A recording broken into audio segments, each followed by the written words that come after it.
Welcome to Commander Central, episode 83. We are here today to tell you how to pilot your deck like a pro. If your deck was a plane, we're going to explain how to pilot it like Tom Cruise in Top Gun, or Tom Cruise in Mission Impossible, or Tom Cruise in American Made. Basically, we're going to tell you how to be Tom Cruise, but taller. I'm Dana. I'm Max. And there's silence there because we don't have Chris this week. No Chris. Chris is at a family event tonight, and we had to postpone due to the apocalypse that came this week. Yeah, we went from last week where it was like subarctic, 30 degrees below, to two different snowstorms of 10 inches of snow roughly. Each. Yeah, both different times. I will quick relay this story about, because I drove my wife's vehicle here tonight, Max. I didn't tell you that part. Uh-oh. So I have a short story about my vehicle. First of all, the cold killed my battery, as it will do when it's Arctic temperatures out. So I had to go get a battery on Saturday and replace it in my vehicle. But I don't have any tools, for one, because they're all in my garage, which is a mess and has not been unpacked yet since I moved. So I had to call a friend to bring over a socket set, and we took the battery out, I put a new one in. That turned into an adventure because I bought the wrong battery. What? I bought the right battery, but I bought like the one that has the positive and negative posts were in the wrong spot on the battery. There's For your car. For my car. There's like an A and a B model or whatever, however that breaks down. So I had to take that back, get a different one, whatever. I got the vehicle going. That wasn't a big deal. But I didn't move it from where it was sitting in my driveway. And, of course, it's like 40 degrees after the Arctic blast hit us. So a bunch of snow melted, and I had like 3 inches of standing water at the bottom of my driveway. Oh, no. So my car basically is now sitting on an ice rink. But that wasn't the first problem. The first problem was when we got all the snow, I went outside to get my snowblower out, and I couldn't open my garage door because all that water froze my garage door. Oh, no. Like literally froze it to the ground. So what I had to do was go in the garage, and so I'm like, okay, well, I have some tools I can find out. I have a pry bar over in the corner somewhere. So I go over to the corner. Well, there's water in that corner, and everything, like all of my tools that are leaned there, are frozen to the floor in the ice. So I couldn't get the pry bar out. So I managed to get a hoe free to start with because it was handled down. So the wooden handle popped out. That was easy. So I had to take that over to the garage door and then like kick the end of the hoe underneath the garage door through the ice to like wrench it up. But I had to do this inch by inch with the hoe. So I'd have to like kick it under, wedge it under, crack it up a little bit, and then like pull it out and do it again. So after about 3 feet of that, I snapped the hoe off. Oh, no. So I go back over to the corner. I'm like, okay, well, what tools can I get free? So I found a rake, like a metal garden rake. Okay. So I take the garden rake over, start wedging that under, got about half through the garage door, and that snapped off. So at that point, I go back and I found like this little kind of hoe-shaped shovel that I got from my dad at some point that was used for edging around a sidewalk. So that got me the rest of the way there. I got the rest of the door free from ice enough that I could then actually open the garage door, get the snowblower out, blow up my driveway, and then I went to move my vehicle, and I'm just spinning on glass. So I took my wife's vehicle, and on the way here, I actually stopped and bought a bag of cat litter, because that'll be enough. It's just spinning on ice. I can just throw cat litter under the tires, and I'll get out. But so that's been my like week adventure of my vehicle both dying and being stuck, and my garage door being frozen closed. That sucks. I did not have any of those problems here, except for my roommate parked in our driveway. He typically parks on the street during one of the snowstorms. And he left me a note saying, yep, move my car. You're going to need it. Totally got stuck because the plow came through and left about 2 feet by 3 feet bricks of snow in front of our driveway. Oh. So that was fun. So how long did that take you to clear out? About an hour.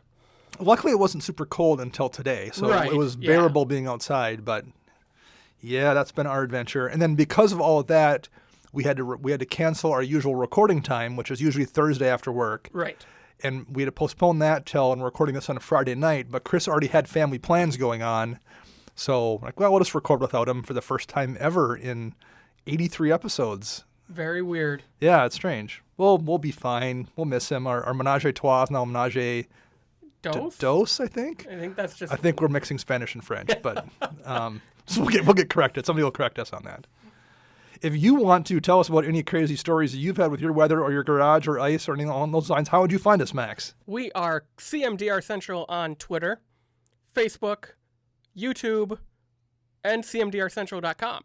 Nice job. I think that's all of them. See, Chris, we don't even need Chris here. Just run Eldrazi and Right, Burn and Rakdos. You've filled in for him admirably now, Max. And I have a Modern tournament tomorrow. And if you want to buy those Eldrazi or those burn cards, where would you do that? Head over to FlipsideGaming.com and you'll find our show there. And you can also use promo code CMDR in all caps and get 10% off your orders, $10 or more. And if you want to support the show, you can also support us on Patreon. Yeah, and we have quite a few new patrons to announce. Yes, indeed. So we want to say thank you to Devad Hariz, Jonathan Nichols, Adam McFarlane, Caleb Ryder, Anthony Finnemore, and Peter Jacobson. Thank you all very much for helping this show run and keep the lights on here. One of the things we're doing also is Max has been editing this show like a champ for 83 plus episodes so far. If you count it's been 83 straight. Exactly You've done them 83. all. Yep. So we are going to have an editor taking over, both to take some pressure off Max having to do it every single week and just having a professional versus you, who's not a professional. Right. Kind of figuring out as you go. So that will be happening, I believe, with the next show will be one edited by our professional editor, Ken Peddle. So that will be a change that's coming, but you guys probably won't notice that other than it might even be a little bit smoother of production than we currently have. Yeah, it'll sound better. So yes, that to go with the new mics. We're podcasting like pros now. Woohoo! And but for people that are our Patreon supporters, I think we have a contest we want to announce. We do have a contest. Last week we didn't have it quite figured out, but we straightened that out over the week. And we are going to be giving away 3 packs of Ultimate Masters to a lucky patron supporter. Yeah. So we will be drawing that at the end of the month, so as long as you support us. So if you're a Patreon supporter, by the end of this month, we will be registering you in that drawing. Right. And you will be seeing the Sunforger giveaway on Twitter. You probably did over the weekend, and then we'll continue to do that every Tuesday going forward. Yep, so you just have to retweet that, and you'll be entered in that contest as well. Yep. So thank you all very much for enabling us to do these contests as well. That's a big deal. It allows us to give something back, but you guys are the ones that put us in a position to do that, so thank you very much. One thing I will briefly mention here, too, it's not really affiliated with the podcast, but we've talked in the past about our deck lists and stuff, and we had been using Tapped Out for the most part, and then we had talked about moving over to, was it Deck Stats? Yes, we are trying to move to Deck Stats. I'm trying to move us to Deck Stats. But I've wound up now this week using Archidect. Okay. Which is a new site, but it's also scraped by EDH Rec, and it has the gold fishing ability that is so tough to get away from on Tapped Out. Right. That's the one thing that it's made me have a tough time leaving Tapped Out is being able to goldfish out decks.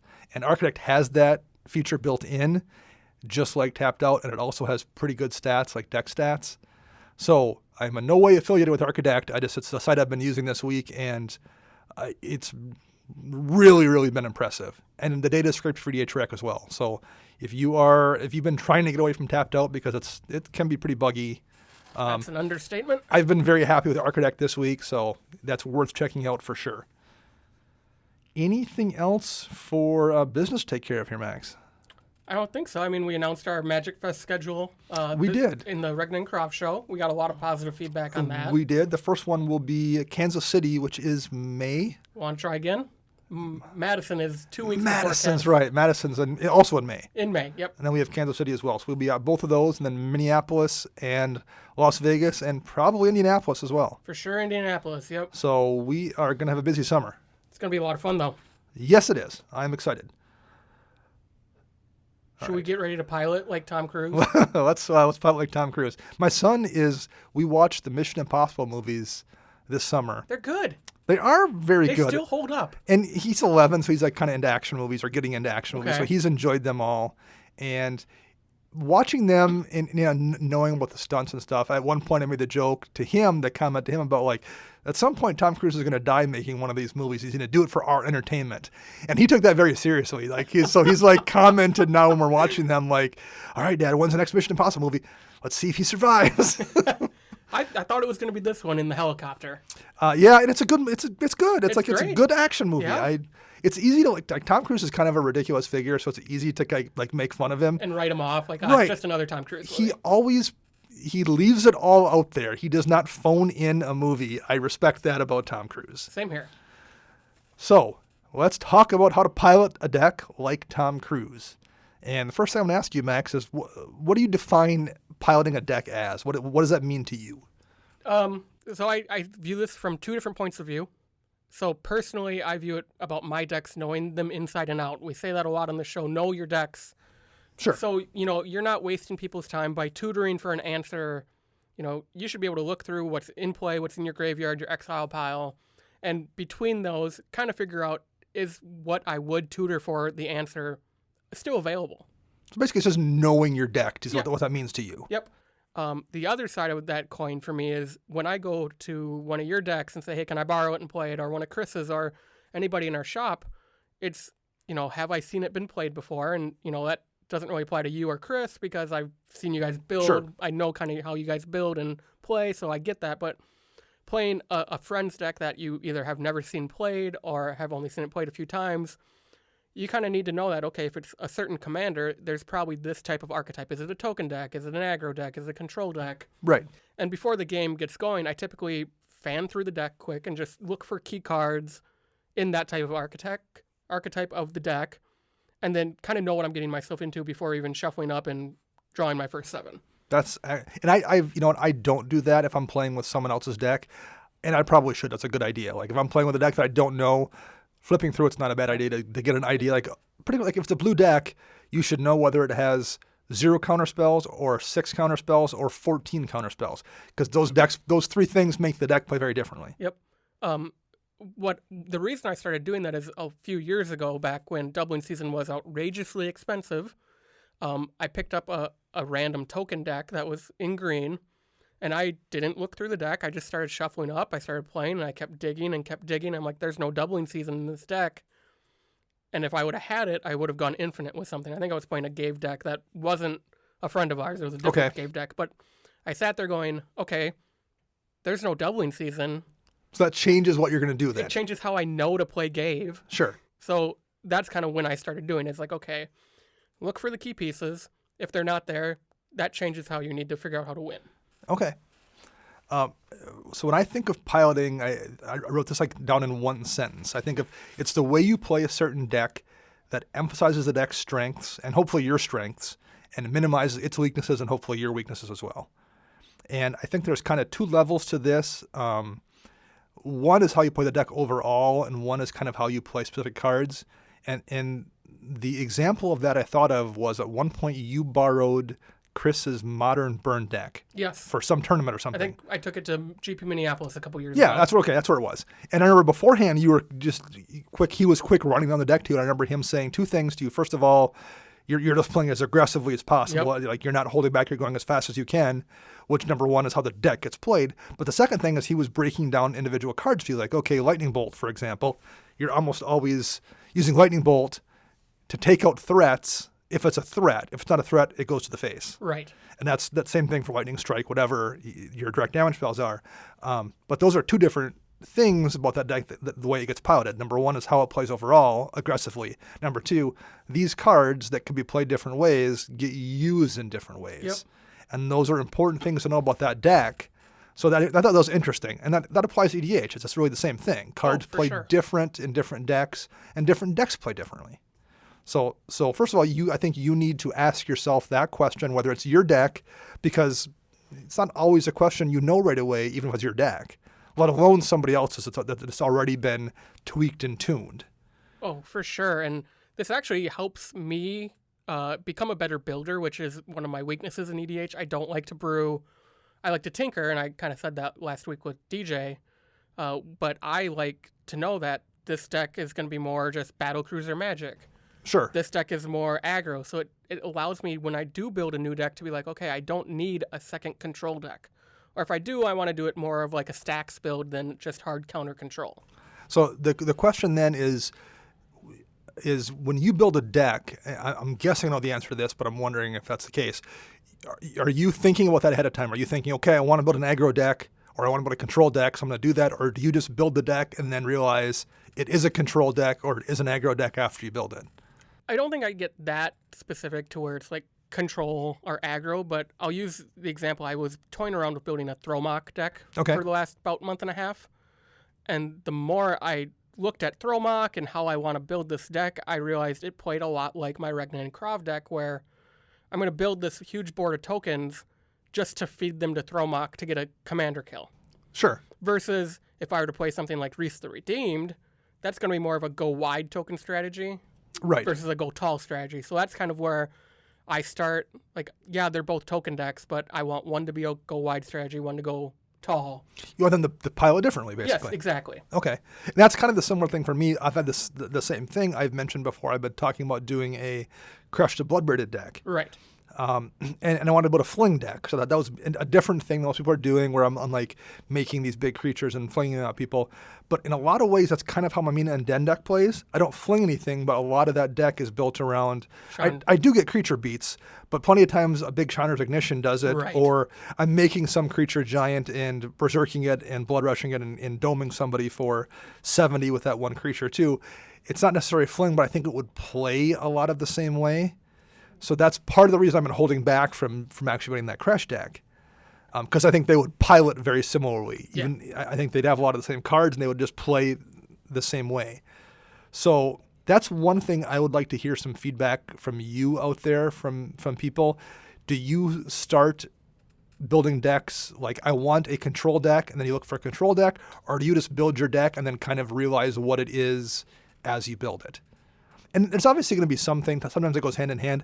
If you're like, I want to build Grand Arbiter, well, obviously it's a control deck going in. Like, there's no mystery there. You're building control or stacks, or I mean, even Taste of Karlov to that point. You know, you're building some sort of sacrifice package into that deck, no matter how you build it, because of the death trigger clause on that card. Because I would say generally, sometimes I don't know how the deck is going to play until I start playing it. I don't know how the deck is going to play until I've played it 25 times. 25 times. Yeah, for sure. Regna and Krav, my newest deck, I'm finally knowing how to pilot that and how it should play every time I play that deck. But it's taken you months to figure that out. Yeah, I think I started building that around Halloween. Yeah. So, but, I'll use two of my decks for examples. My Sphinx Tribal deck plays like a control deck for the most part. But that wasn't the intention. I was like, I want to put some Sphinxes in a deck. It wasn't until I played it X amount of times and I kind of realized, this is how the deck plays. I'm trying to control the game and draw a bunch of cards until I can get to the point where I just blow everybody up. Yeah. And that wasn't what I intended. Conversely, my Reki deck, again, I wanted to build a Reki deck. I built up, put the pieces together, I started playing it, and I realized, it's pretty aggro. Oh, yeah, that's an understatement. But that wasn't like I didn't intentionally build an aggro deck, nor was that the cards I put into it weren't for that strategy. It was just something I realized as I was building the deck and playing it for a bunch of games, like, this is how this deck goes. Yep. So, yeah, I think you have to, a lot of times, especially, you find that, kind of like they talk about finding a movie in the edit where, like, they'll shoot a ton of footage. They have an idea what they're doing, but, like, particularly comedies, like the Seth Rogen kind of comedies, they'll just shoot a gazillion hours of footage and then kind of put it together when they're editing. I think your deck, a lot of times, you kind of realize that as well. You start playing it and see this stuff works much better in the deck. You don't necessarily know when you start out. So then you have to adapt your play style to what the deck wants to do. Yeah, I would definitely agree with that. I mean, like you said, everybody kind of has an idea of what you want a deck to do when you start building it, but until you start playing it repetitively, you don't get that feeling until you play tons of games with it. And we're not talking, I play once a week for 6 hours, I'm going to play that deck once in that night. When I build a new deck, I play that deck 75% of the night every week. I think it's also important maybe to, at least it is for me, I need to consciously remind myself when I'm switching decks, this is how this deck pilots. Because it's really easy to just generically, to either play the deck the same way or play it the same way you played the previous deck. At least it is for me. So if I switch up decks, I have to consciously sometimes pause and say, this deck isn't playing like the last one. Don't do that same thing again. Sphinxes don't play like Reki. Exactly. Okay. And I have to remind myself of that. Otherwise, I find myself playing that deck like I played the previous one usually. So I think that kind of goes into like, how do you understand the deck you're piloting? Yes, but even if you understand it, like you can still not do it because Right. you've gotten in that habit from the previous deck. So you have to both, number one, know how the deck plays, know this is a control deck, this is an aggro deck, but then put that into practice because you're switching between styles and it's really easy to just play the same style. Oh, that I agree with. So you do that between switching decks, but do you do something like, so this year my big goal is working on mulligans and whatnot when I play. Sure. So when I switch from something like Dromoka, where I know I have X amount of mana rocks and 36 or 37 lands, I know I can kind of be a little loose with my mulligans. Where Sure. if I go from Dromoka to Brago, which only has 34 lands but a dozen mana rocks, like my perception of how I actually want to start the game completely changes. Yes. I have decks that are different like that, but I have to make sure I remind myself of Okay. that because I don't, and this could be a me thing, but in my brain, I don't instinctively recall that unless I pause for 3 seconds and remind myself, this plays differently than the last deck. Remember that. Now, I think who has 4 decks versus I think I have like 9 or 10 Right. that are active right now. Maybe that's part of that too. Maybe if I had 4, it wouldn't be so difficult to separate them.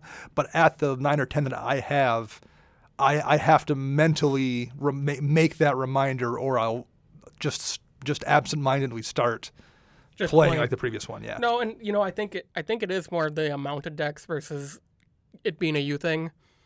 I mean, that's why I originally went from 6 to 4 because I wasn't playing all 6 consistently. Yep. And you just forget. You forget how to Absolutely. pilot decks. Absolutely. So knowing your deck, I think, is really important. I think part of that is, like you said, knowing what your because different decks mulligan in different ways. That's an important thing to know. Know your win conditions. Like we've talked about win conditions plenty, but you should know what they are. Like you mentioned, not having doubling season in that deck. Well, it wasn't your deck, so it's tough to know that. Right. But if it's your deck, you absolutely should know what position do I need to put myself in to win this game. Yeah. And that doesn't just mean your first win condition. You should have 2 or 3. If you can, ideally, you should have multiple paths to victory. Right. I mean, that's kind of EDH 101 in my opinion. But, it just comes down to knowing your deck and when to use that win con. Right. Do you cast Approach of the Second Sun on turn 5 because you ramped ahead of everybody? Right. Yeah. In my opinion, no, because you're now... Not unless you're holding counter magic in hand in ways to protect that. Right, because now you have to survive an entire round of the table and draw 7 cards. Without everyone killing you, knowing that you have you're on a clock at that Right, point. you're on a 7-turn clock if I'm not drawing any extra cards Right. the rest of the game. And if you're playing approach, you probably have other I would plans to get down hope to it. so. Well, and I would say sometimes too, you don't know what your win conditions are in a deck or how to pilot to those until you've played it for a while. Yeah. Like using my Mina and Den deck, we mentioned Chandra's Ignition. I did not know Chandra's Ignition was a win condition in that deck until it was. Right. And now it's been a win condition a bunch of times in that deck, but like that never ever occurred to me when I put that card in the deck. I put it in there because there's just not a lot of auto-include kind of board wipes in red-green. Well, I had Blasphemous Act. I wanted at least a second one.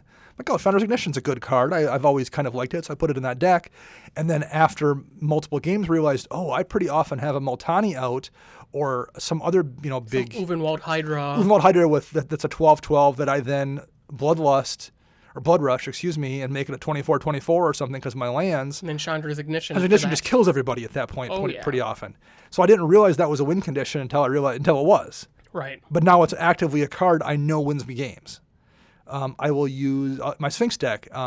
True Conviction, I know it seems like it's obvious, but the decks I saw True Conviction in prior to putting it in my Sphinx deck were, I think, 2 different token decks in the shop were running it, where it's a good card, but it's turning those 1/1s and 2/2s into 2/2s and 4/4s, and the person's gaining life, and it was a useful card in those decks.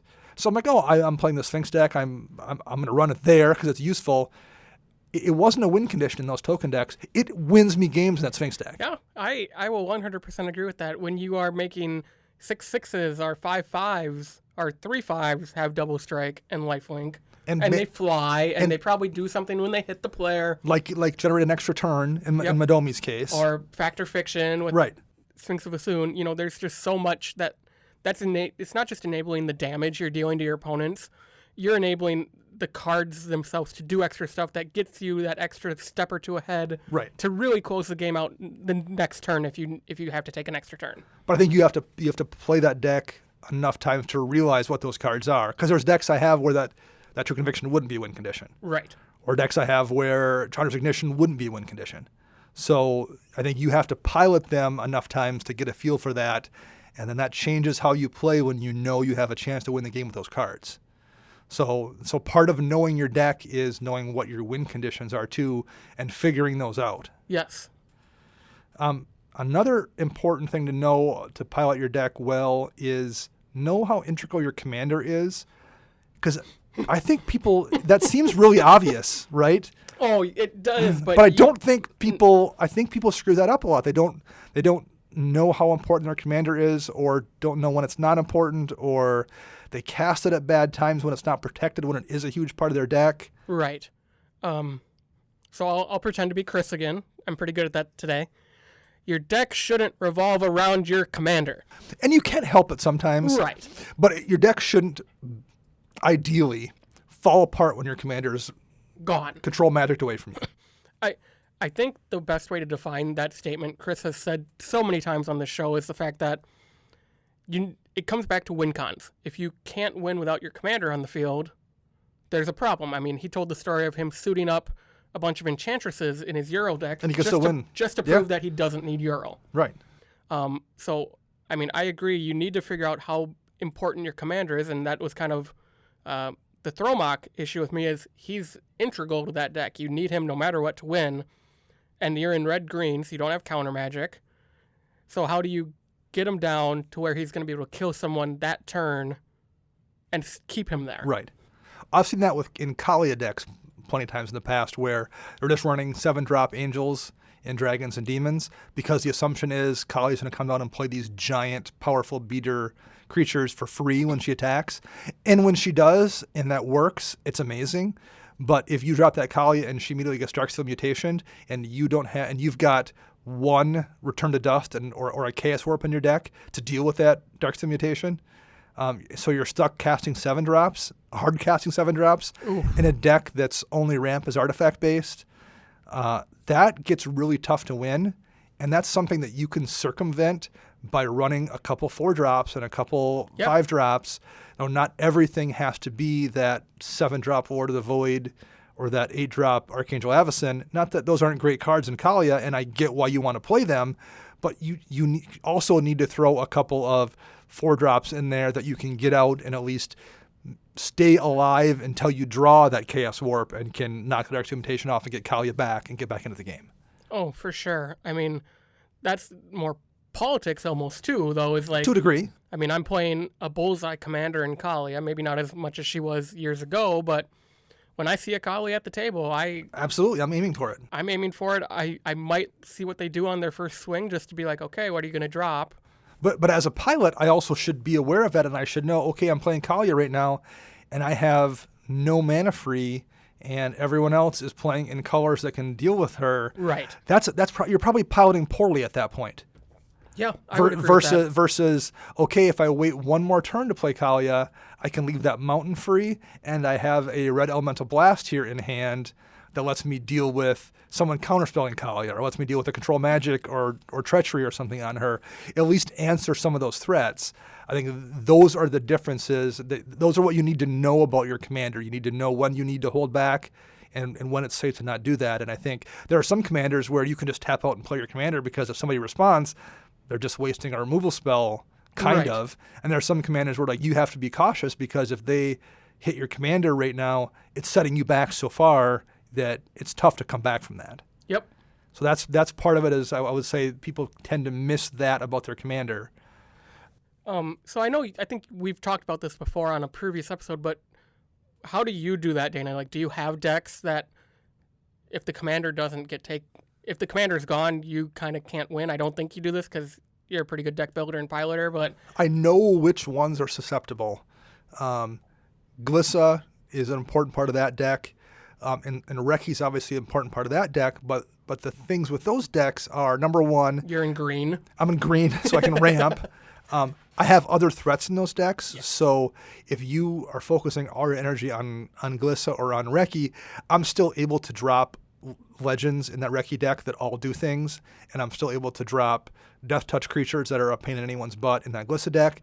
So even if you switch your focus over, it's different than the Kalia deck, where if you focus on Kalia and someone hasn't built a deck well, they can be stuck trying to hardcast 7 drops. That's not the case in those two decks. And I've consciously built those decks with that way. I realize that those 2 commanders are important parts to that deck. So if someone's going to focus them exclusively down, then I'm going to have other things that are going to be a problem for them. Okay. My Talrand deck, Talrand's an important part of that deck because it's a cantrip deck built around making drakes. But it's also got a little bit of counter magic in it. I mean, I'm not running like 20 counter spells, but I think I have 6 or so. Yeah. So I do have ways to protect Talrand in that deck as well that makes it a little easier to play. But also that's a deck where I can afford to wait till turn 5 or 6 to play Talrand too, because just the way the deck works, it's not a super aggro deck. It's also not really a control deck. And if I have to wait until I can play Talrand and leave counter magic up, at that point in the game, there's enough other things happening that I don't think people are as worried about Talrand coming down as they are you playing Dromoka on turn 6 or something. Probably not. So I think that is how that Talrand's an important part of that deck, but it's also not something that if he hits the field, you're screwed versus like Maelstrom Wanderer or something where like I don't want that coming out. I get that. How about yourself?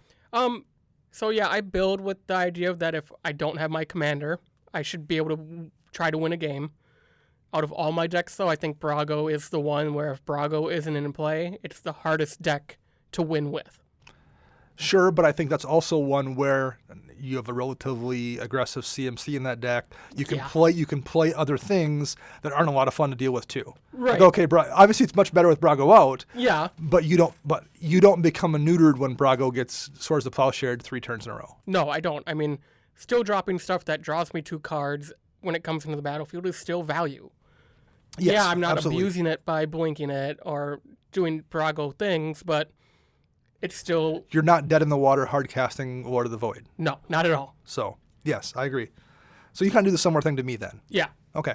In relationship to that, I think one thing you also need to know to pilot your deck well, you need to know what things scare you and scare your deck and what things don't, and how to respond to those or when to respond to them. And that's another one I think people maybe miss out on. They don't always respond to the threats that are threatening to their particular deck or their particular play style. They just respond to generic threats. So I've seen people, counterspell an Elesh Norn, for example, when the person playing Elesh Norn only has like 1 or 2 creatures in play, and they themselves only have 1 or 2 creatures in play. Elesh Norn's a scary creature. For sure. And you don't want Elesh Norn out. But like there are particular times where I'm like, yeah, but Elesh Norn isn't really hurting your deck. No. Just because she's a threat as a card doesn't mean she's a threat to you and your deck, or more of a threat to you than somebody else. Like there are situations where Elesh Norn's going to hurt somebody else way more, and you need to let it through. Maybe that's threat assessment to a degree, but it's also understanding your deck and understanding that something that would be a problem for one deck maybe isn't for another deck, and you need to make that decision based on the deck you're piloting. Yeah, I agree with that. I mean, Elesh Norn is a great example.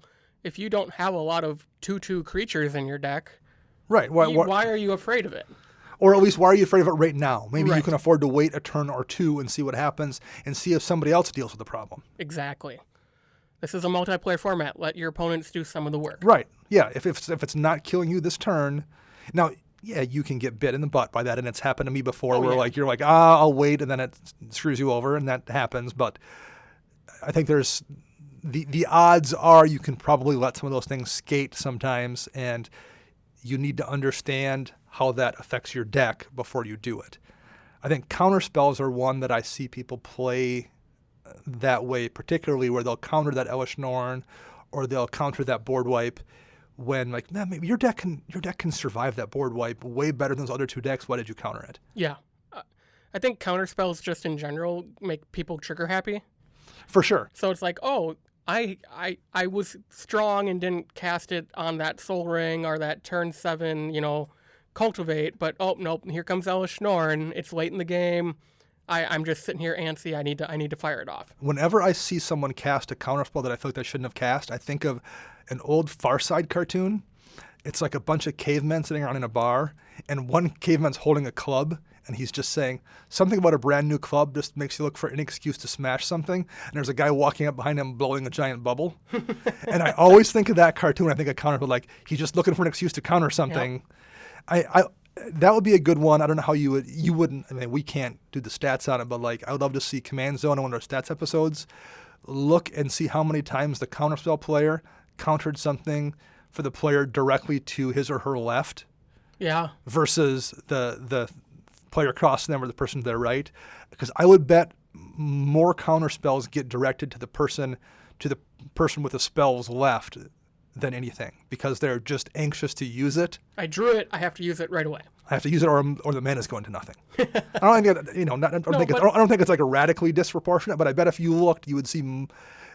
Look at those numbers and broke them down into thirds, you would see definitely more than its fair share went to people on the left.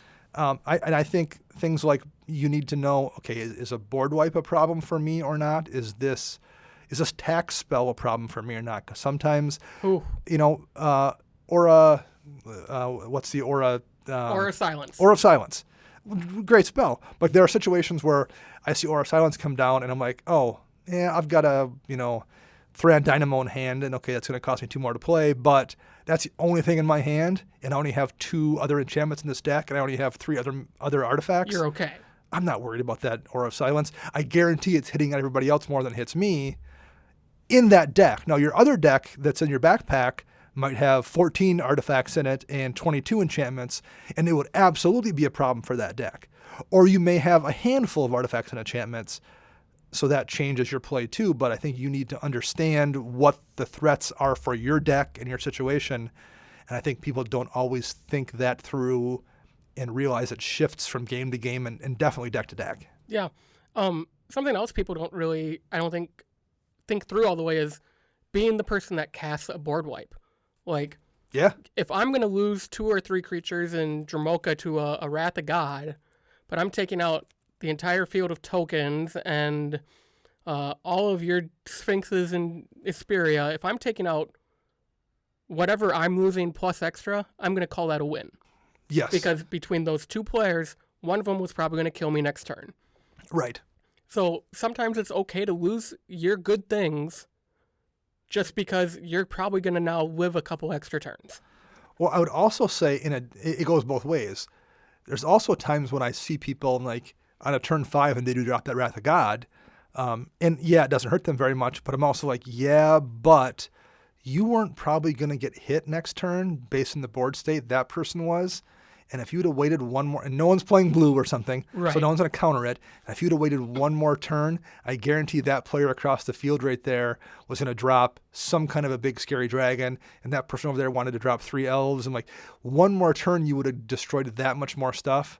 And there wasn't a lot of threat to you. Or even if there was threat, okay, let's say someone's going to tag you with a couple of their, even if everyone tags you, maybe it's worth taking 15 or 18 damage to kill 3 more creatures or 4 more creatures. You wait 1 more turn. Yeah, I totally agree with that. 40 life format.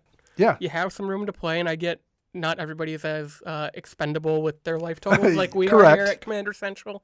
But I mean, I think there's a difference between that happening on turn 3 through 7 and anything happening after turn 8, because you're probably not at 40 anymore at turn 8. And it's much tougher to, because like I always, you hear people, number one, say life totals don't matter that much and you can afford to trade life.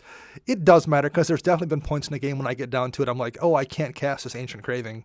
I just can't afford to do it right now because I'm at 7 life and I can't. I mean, we've both uttered this phrase, I need to get rid of my Phyrexian Arena now. Yeah, right. Yeah, we both died to Phyrexian Arenas before. Yeah. So, I mean, life, you say life doesn't matter. It does matter, but you can also afford to be a little bit reckless with it sometimes. Oh, I totally agree with that. I would say another thing you need to understand about your deck is understand, I guess truisms might be the word, but people sometimes say Eternal Witness goes in every single deck, or life doesn't matter, or instant speed spells are always better than sorcery. Or Vedalken Ori goes in every deck. And I think those things people tend to say them repeatedly because they are true. often, but I think you need to understand when the conventional wisdom applies to your deck and when it doesn't.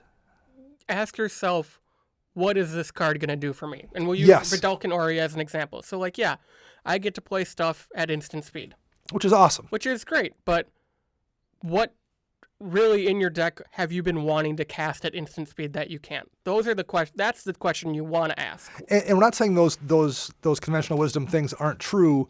They might be true 95% of the time, but you need to make sure you're not in that 5% of the time. Right. So I mean, understand what those 5% are, whether it applies to your deck. yeah. I would love to put a Vidalcan Ori in Dromoka. Oh, I can cast this flyer before my turn and then have a 5/5 ready to go Right. and swing away. But at the same time, the deck does well without it. Sure. At that point, it might be a win more card. It also just might be something that's like, that. What in that 4-drop slot is it going to take away out of the deck? Yes. Right. You know, that's another Right. thing. There's a cost to having the Vidalcan Ori in your deck. It costs you a slot. Yeah, whether it's a creature or a draw spell or a protection spell or a board wipe, is it really worth removing that key piece for something to try? And yes, we advocate homework cards and whatnot, but you really got to look at it from every aspect. Is it worth taking this card out to be able to do stuff at instant speed when have I even really wanted to do that in the first place with this deck? Well, and we're going to do a deck tech here at the end on a Patreon listener's Afara deck. But that's a good example. The way that deck is constructed, it has a bunch of instant speed effects in it already. Well, if you add a Vidalcan Ori to that deck, again, it's a really useful card. But if a third of your deck is already lands that can't be put at instant speed anyway, and you're already running 40 instant speed spells to proc Afara abilities, do you really need the Vidalcan Ori that's only going to make 30 remaining spells in your deck instant speed? And of those, 3 of them are planeswalkers that don't do a lot of good at instant speed. And, 4 of them are whatever, like, off the top of my head, I can't think of what they would be, but like, A board wipe. sure, right. Which again, may be useful at instant speed, but like, maybe it isn't that much better. So is Right. it worth a slot for only a small percentage of your deck? Maybe not. You need to understand what things that you're doing in your deck apply to you. And some of that, I guess, is deck building, but I'll go more to the piloting aspect. You can afford to take damage, for example. We say that. You can afford to take a few hits. But some decks you can't. Maybe you can't. Maybe your deck is a black deck where all your draw is life loss. Oh, for sure. And maybe you have to be more conservative then, because granted, black does have some life gain abilities, but if you're not running those and all your spells are black draw, almost always deals damage to you, maybe that conventional wisdom about your particular deck no longer applies. Maybe you have to be much more cautious about taking that chip damage in that particular deck versus a different one. So just understand whether or not conventional wisdom about cards, but particularly playstyle, how that applies to your one deck you are playing. Yep. I think those are the basics that we had for how to pilot your deck better. But I would love to hear from you guys out there if you have any specific things about piloting your deck that are important that you think people miss. You can find us on Twitter or hit us up on YouTube or Facebook and let us know. And we had mentioned a few minutes ago, we're going to do a deck tech on Patreon supporter Matt's Afara deck. So let's take a look at that right now, Max. Awesome. So yeah, so this deck list will be in the show notes, so everybody can take a look. We have both played against this deck. Let's make that very public. We've played against it multiple times. Matt drives down to the shop from about an hour away. Yeah. Every week, so it's great to have him come down and play with us at D20 here in Eau Claire. It is. So I've played an Afara deck. We had at least one other one in the shop, although I don't know if it's still together right now. So I was familiar with the deck. For those that don't remember, because at this point Theros was 6-ish years ago now, Afara, God of the Polis, is 2, a white and a blue, so 4 mana for a 6/5 legendary creature god, legendary enchantment creature god. She has indestructible, and as long as your devotion to white and blue is less than 7, Afara is not a creature. At the beginning of each upkeep, if you had another creature enter the battlefield under your control last turn, draw a card. So this deck, and at least the other Afara decks I've seen, tend to be built around doing things at instant speed that put creatures into play. Because it doesn't say token, it just says creature. Yep. So basically you're going to build a creature-based combat deck that's going to draw you a card It's kind of similar to a Recce style deck where you're trying to draw cards for playing creatures. Yeah. But in this case, you're trying to kind of scatter them between different people's turns so you can basically almost draw a card on every single turn. Right. So the goal so far isn't to do a bunch of stuff On one turn. on one turn. It's to do very little things On every turn. every turn, and incrementally you're gaining so much advantage with that card draw that you just out-resource everybody, essentially. Basically. So that's kind of number one, the general overarching win condition here is you are going to out-advantage everyone by drawing a ton of cards from the creatures you're playing. You're going to theoretically bounce back from any board wipes that you allow to happen. You are in blue, so you can control that a little bit. You're going to bounce back because of your resources. So that's kind of the overarching win condition here. First of all is you're going to just out-advantage everybody at the table. Yeah. So he's got his curve isn't super low, but it's not terrible. It's 3.44 is his average CMC. And there is a curve here. If you look at the actual mana curve of the deck, it's not a true curve, but he does have a good amount of 1-drops and 2-drops, so he can get plenty of things on the board in the early turns. First things first, let's take a little look at the artifacts here, because that's where most of your ramp is going to come from. Yep. We have a Locket and a Signet, and a Conjurer's Closet to blink stuff to get those procs, and a Panharmonicon to double ETB triggers, a Relic of Progenitus to attack graveyards, a Traveler's Amulet that's going to get lands into hand, and a card I like a lot in this deck is Victory Chimes, which lets you untap a land during each other player's untap step. Lets you untap Victory Chimes during each other player's untap step. So basically, it's a mana rock for 3 that taps for 1 colorless, but you can use that mana on each player's turn, essentially. And in this deck, where you're planning on casting things or doing things on every turn, that's a really good value rock. I don't know where else I would run it, but this is a good deck for it. In your control-y or flash type decks, I think you would run this type of card. I'm not a fan of Traveler's Amulet. But I am not either in this deck because it just puts the land into your hand. Yep. Granted, it's 2 mana, but for 1 mana more with Wayfarer's Bauble, you could actually truly ramp it out and put it straight into play. Or you could just run like Commander Sphere. Well, a Commander Sphere is one I would run over maybe the Locket. Same CMC, taps for the same mana fundamentally. The Locket, you spend 4 colored mana to draw 2 cards versus Commander Sphere where you spend none mana to draw 1 card. Yeah. I mean, the positives of the Commander Sphere is you can tap it, then sacrifice it. You can float the mana. I do like the Locket in this deck. It is a very slow-paced deck, so it's not like he's trying to outrace anybody. And there is going to be turns where you are going to have mana that you've kept up for a creature, and you're like, I'd better just draw 2 cards. Right. So, I mean, in my opinion, if this was my deck, I'd put Commander Sphere in for Traveler's Amulet over the Locket. I would probably run, I would consider Commander Sphere in that spot. I might also just run Mind Stone or Expedition Map if there's a certain land that's important to your play style, although I don't really know that there is. No. Or Wayfarer's Bauble for 1 more to just actually ramp it ready to play. So yeah, that's really the one that jumps out as me as well as the Traveler's Amulet. But again, I love Victory Chimes. It's a card that doesn't play in a lot of decks, and this is the perfect one for it. Yeah, it is really cool. I really have liked seeing that come out in games I've played with him. Look at his land base in general. 36 lands, which seems about right, and 16 basics, which also seems great. Like a really good balance. Sometimes you see people that I'm like, oh, you don't need 27 basics in this 2-color deck. You can probably diversify more. Or, hey, you're running 9 basic lands. You're just going to get hosed at some point. 16 seems like where you want to be, I think. Yeah, I would 100% agree with that. And it's probably more than I usually run, but I fully admit I probably don't run enough in my decks frequently enough. I run Dromoka has 16 just because a lot of the ramp spells say basic. Once you get past the good ones, that is. But I think my Brago deck's running 6 of each, maybe 5 of each. Scavenger Grounds. Like to see that in decks. The deserts I'm wondering about a little bit. There's 2 deserts in here. The cycling deserts from Emma-Ket. The only thing I was wondering about with these is he drawing enough cards that he's going to want to have the option to pitch? Like, I've just drawn 4 cards, this swing around the board, and 2 of them were lands. Right. Normally, you're stuck with those in hand. This lets you pitch them to just draw something else. That would be my guess. In worst case, they're just extra Scavenger Grounds fodder. If That's true. Does have to play them on, if these are his 2 lands in his opening hand. I tried that and didn't like it in the deck where I tested doing it, but that doesn't mean maybe he hasn't had luck with it. I still run one desert in Regnan Krav, but it's the Pain Desert, so I have to pay a life to get a white mana.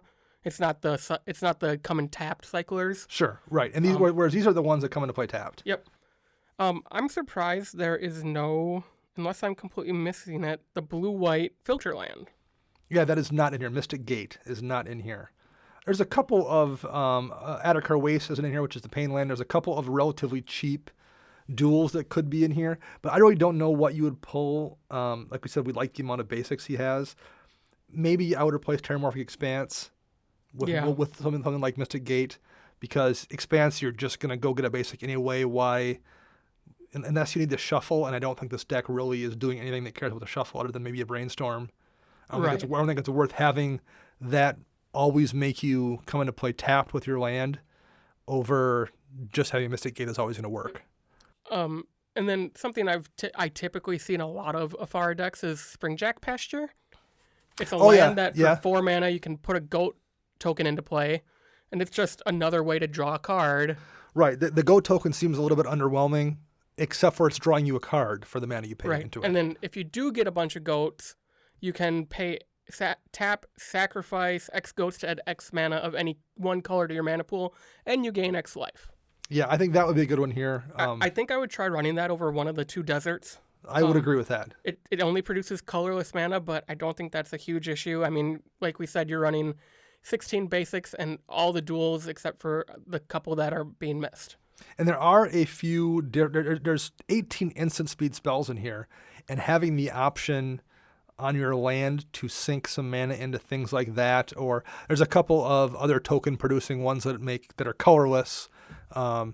At the top of my head, I'm not thinking of what they are, but there were a couple that were in Origins that make you like Majoring Network. Yeah, yes. So there's a few of those in there too that it might not be a bad idea to have as a mana sink if you decide, okay, there wasn't a opportunity that really justified me using my acrobatic maneuver. Like there wasn't a creature worth blinking. I wanted to have the option if someone tried to remove it, but it's not worth doing it just for the one card draw. I'll sink my mana into one of those creature producers to draw a card off that. Yeah. So I think that might not be a bad idea to find 1 or 2 more of those in addition to the Goat Maker, just to have a way to proc a creature and sink some mana. Well, you just brought them up. Should we move over to instants? Sure, let's look at those. So there's 18 total. We're not going to name them all because it's mainly there's a chunk of them that exile a creature and bring it back. Yep. So you can get the Afara trigger, and a lot of them have a draw card clause on them on top of it. So you're going to get the blink, draw a card, and then draw a card off Afara next turn as well. So you're doubling up your draws, basically. A couple counter spells. I see Mana Drain. Swan Song, and there was one more, Render Silent, which we're all a fan of here. So again, that's something, talking about knowing your deck. I'm guessing then at this point, Matt is just using those counter spells to either A, keep himself from losing, or B, keep somebody else from winning. Yes. So those are like protecting his board state, or, oh, that person's going to go off with this card, I need to counter it. Yep. So that's talking about knowing your deck. That's something that you need to know about this deck, and I'm assuming he does. Having played with it, he knows how to play it. Yep. And then there are some targeted removal, swords, path, rapid hybridization, and Karush Contraband. The one I would maybe suggest in this deck, Reality Shift instead of rapid hybridization, perhaps, just because, it costs 1 more, but it's an exile effect, which is really nice. And there are additional uses for that. It's not morph, manifest. Yes. You can sometimes use that defensively if someone does a top of deck tutor. And also you can use it on yourself. Although rapid hybridization you can as well. You hit your own token to make another token. But Reality Shift lets you do that as well. I just think it's a little more useful, generally speaking, because of the exile clause. Yeah, I would agree with that. Not that you don't already have a few exiles. You are running Path and Swords here. But and I like rapid hybridization. I think Reality Shift is one of the best targeted creature removal spells in the format, and I would run that, I think, instead of perhaps hybridization. Or Pongify, but he doesn't have Pongify in this deck. Nope. There's a few solid cantrips here as well, and those are all cards I like. So that looks pretty solid there. Yep. I mean, the 2 newest cards that I know he put in here were Emergency Powers, which is the mythic addendum card from Ravnica Allegiance. Yep. And then he did put Unbreakable Formation in here.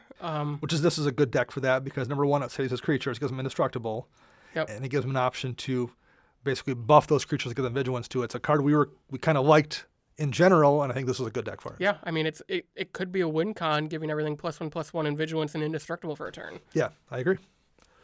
How about his enchantments? We have a couple defensive ones. Well, one defensive one in the form of Imprison in the Moon.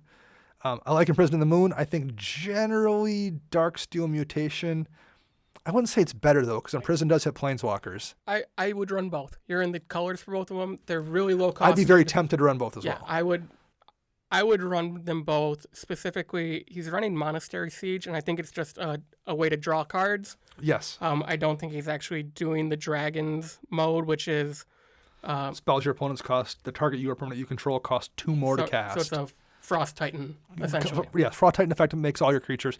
I don't think I've seen him cast this card once or twice, and I also don't think I've seen him use that mode. Maybe he does once in a while, and I guess it's nice having the option, but I think it's mostly just done to do the draw ability, to let you look at the top, to draw an additional card and discard a card, basically. Yep. Yeah, I think one card I think is interesting is Hoofprints of the Stag here. I can never get this card to work. So it's 2 mana for those who don't know, because this is a relatively old card, although it did get reprinted in, I think, Commander 2016? And 13.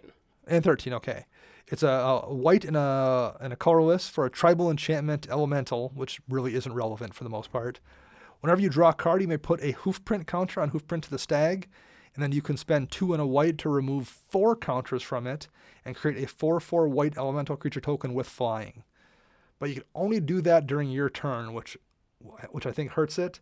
Yeah, because if you could do it at any turn, I feel like it would plays much better into the ability to trigger Afara. To trigger an Afara, but you're stuck doing it on your own turn. I like it, and I'm curious. I don't think I've seen him cast it before. No, and the fact that you need 4 counters on it to begin with before you can even use the ability. So in a perfect world, if you play this and draw a card every trip around the board, it comes back around to you. There's your 4th counter. There's your 4th counter.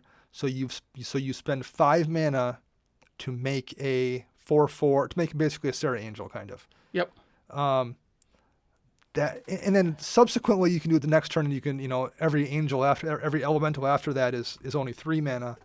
I feel like, at least in my headspace, I'm having a tough time visualizing that being a good value. It's a cool card.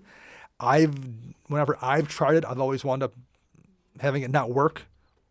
Yeah. So I've never seen this card in his deck before, so maybe it works better for him, and I just haven't seen it. But I just can't really envision that being that effective. So here's a card I think that would probably go really well in this deck, and maybe it was, and it is kind of a win more card. But putting Cathar's Crusade in this deck might be a way to win. Sure. Because you play something on your turn, it gets a counter. You play something on your opponent's turn, you make one of those goat tokens. So for doing the same thing, Cathar's Crusade costs 5. Yep. This to cast and make your first creature also is going to cost you 5.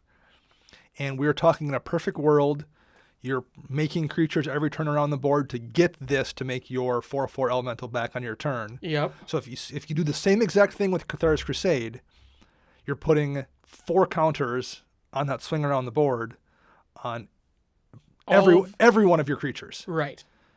I feel like that's almost always going to pay off more than this. Yep, and to put it this way, that was probably actually going to draw a removal spell out faster than Hoofprints of the Stag is. So if you are worried about someone countering your Approach of the Second Sun or any of your other win cons, well, if this is your 3rd or 4th win con on the list, it's okay if someone counters it or destroys it or deglamours it, because you're going to get it back, or you have 4 other ways to win in this deck. Yeah, I think you are 100% correct with Cathar's Crusade. That's probably what I would run in that slot instead. It's a straight-up win condition card, and it probably is better more often than Hoofprints is, I would guess. It's also annoying. Like, I get it. Right. The problem with Cathar's Crusade is you have to have a bunch of dice, and it gets kind of mathy sometimes when things are coming in at staggered intervals. At least this is the deck that it might be the least confusing, just because it isn't, I'm going to make 17 tokens. Simultaneously, they're all coming in at different times. But the problem then is you're like, well, this one has 1 counter, this one has 2, this one has 3. So I get not running it for that reason. So do I. But I think it would be a good card to think about, at least. I agree. We have a couple planeswalkers that both do blinking things, which is Dovin and Venzer. Sorry, I guess Dovin makes you tokens, and I think he's pretty good value in general. He's also new. That's the new Dovin Grand Arbiter. Venzer is one that does blinking things. Not much to say there necessarily. How about the sorceries? There's a couple board wipes, an Austere Command, End Hostilities, Supreme Verdict. The one that at first I was looking at, I was like, End Hostilities, I was a little bit torn on, and I still think I would probably run Cleansing Nova there because the versatility is nice. But I've forgotten about End Hostilities. Getting rid of anything that's enchanted onto that creature is awesome. Getting rid of just, like, if you hit one, how often, like, when's the last time you cast a board wipe and there wasn't at least one piece of equipment in play? I can't think of it. Every game I play, I see at least and all one permanents attached to that creature. So it hits Lightning Greaves too. It hits Swiftfoot Boots too. It hits Swords, but like, okay, Swords is awesome, but even if you're spending one extra mana over Wrath of God, even if every third time you cast it, you ding one pair of Lightning Greaves. That's totally worth it. And that's probably worth it. It probably is. Yeah. Maybe not if you're playing, because we're talking 75%-ish decks. We're not talking CEDH. That's a different deal entirely.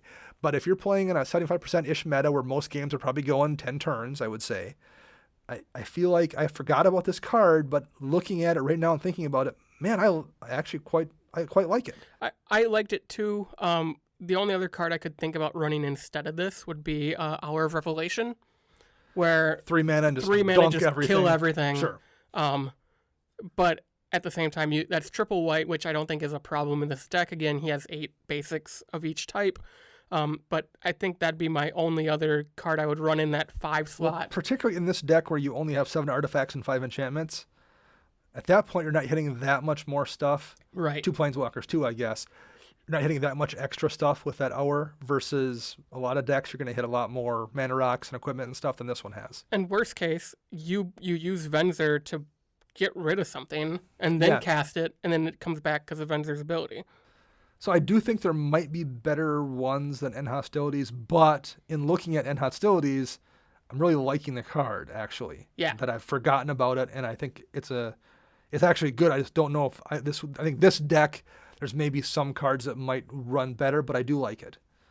The one that jumped out at me in here is Windfall, because I'm not sure if anything... I know why it's in here. Okay, why is it in here? Approach. Oh, sure, okay. It's the fastest way to get to Approach. So you cast Approach, then Windfall to it. Yep. Oh, okay, that makes sense. It's the way to get to it the fastest in this deck. But at the same time, if you just want a fresh hand, if you're in top deck mode for whatever reason, sure, and you top deck Windfall, you're making your opponents discard their hands and draw 7 new ones. But I just always feel like there's enough times where you're going to get burned by that. You're going to give somebody the answer they need. I agree. Or you're going to enable that graveyard player, or you're going to do whatever. And I feel like in red, like if you're playing Boros, Wheel of Fortune is so efficiently costed, and you're in red that you have less options, I think it's worth the risk. But I don't know if it's worth the risk in blue where you have so many ways to draw. But the Approach, maybe the option to get Approach is what puts it over the top. Yep. Ponder is always good in decks. I like Curse of the Swine. It's always good as well. And again, you can hit your own things if you need to get an emergency card draw proc out of it. So right. And you can do both, really. Like, okay, there's 4 threats in play. I'm going to cast it for 5 and hit 4 of those threats and hit my token to make a token so I draw a card next turn. Yep. So I like the versatility on that. This is a good deck for that. Obviously, Approach is a win condition, and that makes sense here as well. Creatures.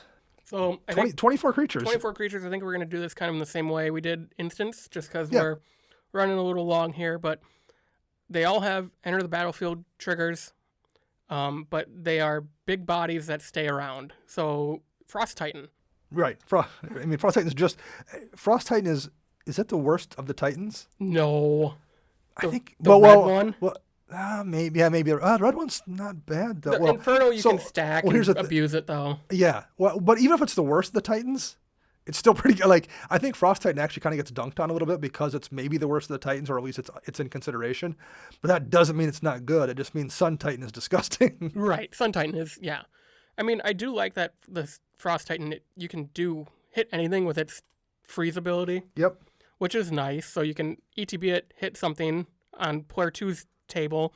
attack with it, hit player 3 with something, it's saving you it's providing you some advantage by protecting you for a couple turns. And it's a 6/6 body. That's not nothing. Nope. Amiria Shepherd, we were just talking about that one today in our Slack.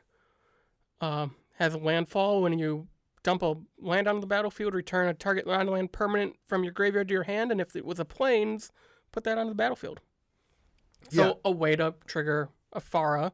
Things like Restoration Angel kind of do the same thing. It lets you blink things when it comes into play, so it's a good value card, and it generates additional value by blinking your ETB stuff. So there's a lot of really good synergy here with a lot of these cards. Yep.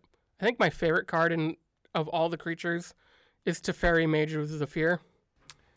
Yes. So it is essentially a Vidalcan Ori-esque card by allowing you to cast your creatures as though they had flash, While nailing everybody else. while making everybody else play at sorcery speed. And it's also a creature that itself procs a card draw. draw off of Afara. And same thing really with Wrath Capuchin. I've The dumped trash captain. I've dumped in the Trash Captain plenty, but in this deck, it does the same thing. It comes in at instant speed as a flash spell, so it draws you a card on someone else's turn, and it lets you turn a few of your other creatures into flash creatures to draw cards. So I don't love Wrath as a commander, but I think this is a perfect deck to have Wrath as a creature. So Wrath kind of gets that double Teferi Mage's Zephyr effect going on, which I think is useful as well. Mm-hmm.